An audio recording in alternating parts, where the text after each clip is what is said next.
cara ibadah juga gitu. Kita ini kan, saya ini punya bapak kiai, mbah kiai, punya guru yang sangat alim ya, seorang kiai Kiai Memun.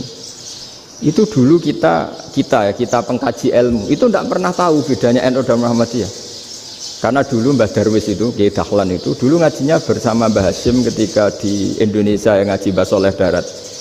Mbah Soleh Darat itu dulu ngajinya sama buyut saya ke-6, namanya Mbah Soleh Asnawi di Kudus. Mbah Soleh Darat itu dulu alim-alimnya orang Jawa ya Mbah Soleh Darat, Soleh bin Umar. Tempatnya di Semarang, tapi beliau itu sebenarnya orang Jepara yang dekat Kudus. Setelah di Mekah, Mbah Hasyim ini mondoknya ya, mulazimnya ke Syekh Mahfud Termas. Tapi sesekali ke Syekh Khotib Minangkabau. Nah, yang Mbah Ahmad Dahlan lebih sering ke Syekh Khotib Minangkabau, sesekali ke Mbah Mahfud. Singkat cerita, karena Syekh Khotib Minangkabau sudah modern ya, terlibat organisasi dunia. Pas itu beliau pengagum Muhammad Abduh, pengagum Rasid Ridho, sehingga bawaannya Mbah Dahlan itu lebih pergerakan karena beliau lebih ngidolakan Syekh Khotib. Nah, Syekh Khotib sendiri sebenarnya orang Minangkabau. Jadi beliau namanya Muhammad saja sebenarnya. Jadi menantunya orang Arab. Oh, itu dicibir mertuanya ini karena punya mantu orang Jawa, orang ndak Arab.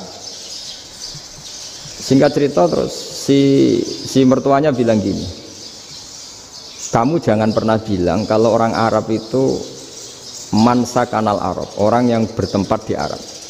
Walakin mantakallama bi arabiyyin fasihin, tapi orang bisa ngomong Arab secara fasih.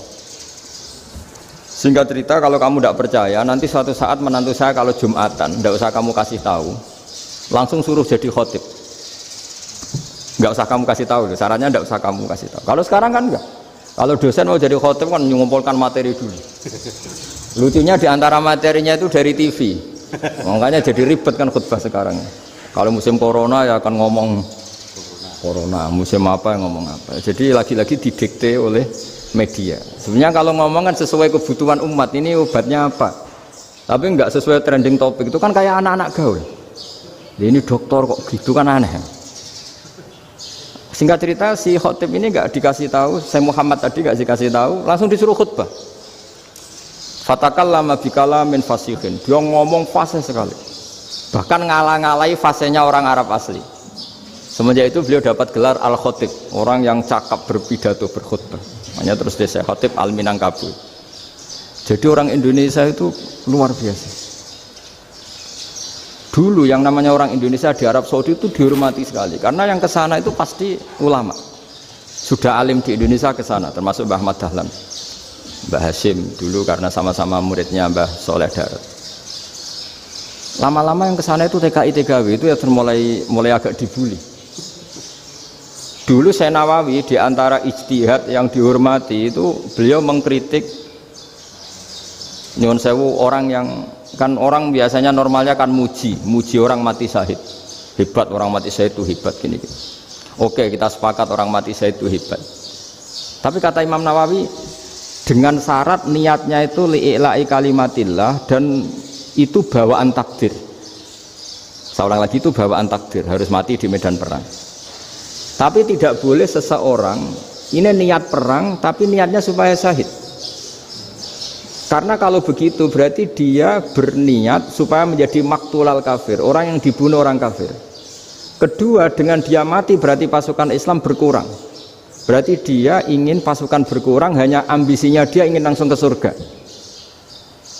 Misalnya pasukan orang Islam itu 10, orang kafir 10. Kalau kamu ingin syahid berarti mati 1 kan, tinggal 9 kan. Nah kalau yang seperti itu 10 kan mati semua.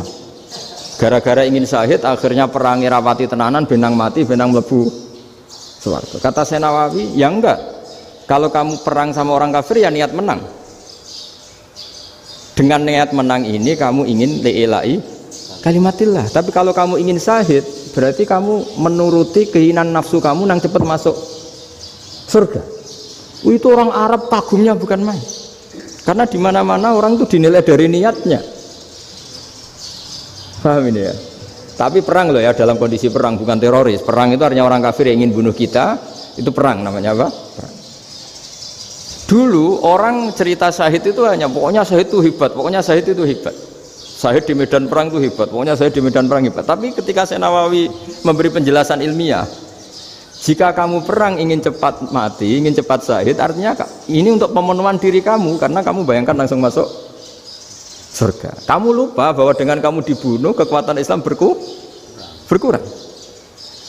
Akhirnya beliau memberi penjelasan, syahid itu bagus, itu sebagai takdir. Hanya takdir itu kita perang yang ingin menang, tapi takdirnya mati. Jangan dibalik, oleh perang rapati tenanan, benang mati namun lebu. Itu yang pertama, termasuk ulama yang pertama memberi penjelasan itu Syekh Nawawi. Akhirnya melahirkan kekaguman yang luar biasa dengan tafsir Munirnya itu.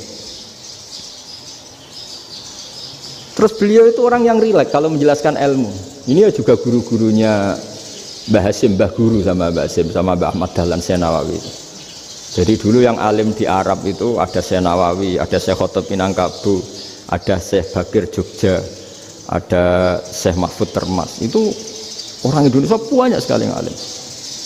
Bahkan diantaranya yang dikagumi Al-Azhar itu juga orang Indonesia, nama Syekh Abdul Manan, itu mbahnya Syekh Mahfud Termas. Itu pertama ada duta besar Indonesia di Mesir, itu termasuk barokahnya Mbak Abdul Manan tadi, itu juga orang Indonesia. Jadi pemahaman ulama Indonesia itu khas, termasuk ketika memaknai apa? Syahid. Ketika memaknai apa? Syahid. Itu unik. Ketika Syekh Nawawi diuji dulu, itu yang namanya ulama diuji dulu oleh 100 ulama. Jadi dulu ya ada kompetisi. Imam Bukhari diakui jadi ahli hadis itu diuji oleh mi'atu muhaddisin, 100 orang ahli hadis, sanad dibolak-balik, matanya dibolak-balik, tapi beliau tetap bisa mengembalikan proporsi sanad itu. Syekh Nawawi pernah diuji gini. Ayul afdol al ulama awis salatin. Keren mana ulama sama raja atau sama orang-orang kaya, sama penguasa? Ya keren ulama. Terus dibully sama orang. Tapi setahu saya banyak ulama yang antri di rumahnya raja, tapi saya tidak tahu melihat raja antri di rumahnya ulama. Ya, kan kebanyakan kan mungkin ustadz atau kiai yang antri ngajukan proposal kan enggak. Nah, kalau raja kan enggak pati itu, malah enggak usah antri, kiainya sudah nyambut sebelum datang. Jawabannya lucu Syekh Nawawi itu, dan yang tanya itu langsung diem. Ya karena ulama itu tahu fungsinya uang, sehingga cara nyari sampai seperti itu. Sementara raja-raja itu tidak tahu fungsinya ilmu, makanya tidak pernah sowan ulama. Sehingga jadi ya dianggap enteng saja. Ulama kan tahu fungsinya uang, tahu untuk pondok, tahu masjid. Sementara raja tidak tahu fungsinya ilmu. Jadi itu khas Jawa ya.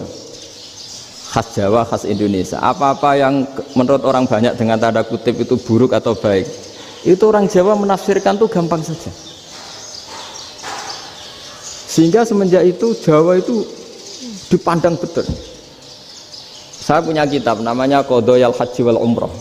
Itu terbitan Hayatul Ulya Arab Saudi, milik Wahabi. Itu diantara fatwa yang dipakai untuk solusi muskilatul haji, problem-problem haji kekinian. Itu fatwanya syekh-syekh yang dari Indonesia. Termasuk Syekh Khotib Minangkabau, Syekh Nawawi Banten, Syekh Bakir Nur Jogja. Misalnya begini, dalam fatwa-fatwa yang menyulitkan kita ya, sampai sekarang jadi perdebatan. Ketika Safa dan Marwah itu dengan batas tertentu, saya ulang lagi dengan batas tertentu, mau tidak mau atas nama kebutuhan, itu kan butuh perluasan. Karena kalau naik turun itu mudah disepakati ulama. Jadi misalnya gini ya, saya punya tanah seluas ini. Pasti orang akan mengatakan sampai bawah ya tanah saya, sampai atas tanah saya. Itu mujma' alaih, itu disepakati. Sehingga Nabi ngendikan al-Ka'bah min tuhumil ardi ilas sama Ka'batun. Ka'bah sampai ujung bumi, sampai ke aras semuanya Ka'bah. Sehingga tidak ada perdebatan ulama ketika Masjid Haram ditingkat, kemudian yang di atas sholat. Tetap dia menghadap Ka'bah. Tidak harus diluk melihat di bawah, enggak. Karena Ka'bah sampai langit. Sama, tanah Anda kamu tingkat sampai 10, enggak ada tetangga protes. Karena bawah sampai atas tanah Anda. Tapi kalau diperluas, tanah Anda kamu luaskan setengah meter saja atau 3 cm saja, iso geger mbek tonggo. Karena di mana-mana batas itu ya tadi, kalau atas bawah miliknya, kalau samping enggak.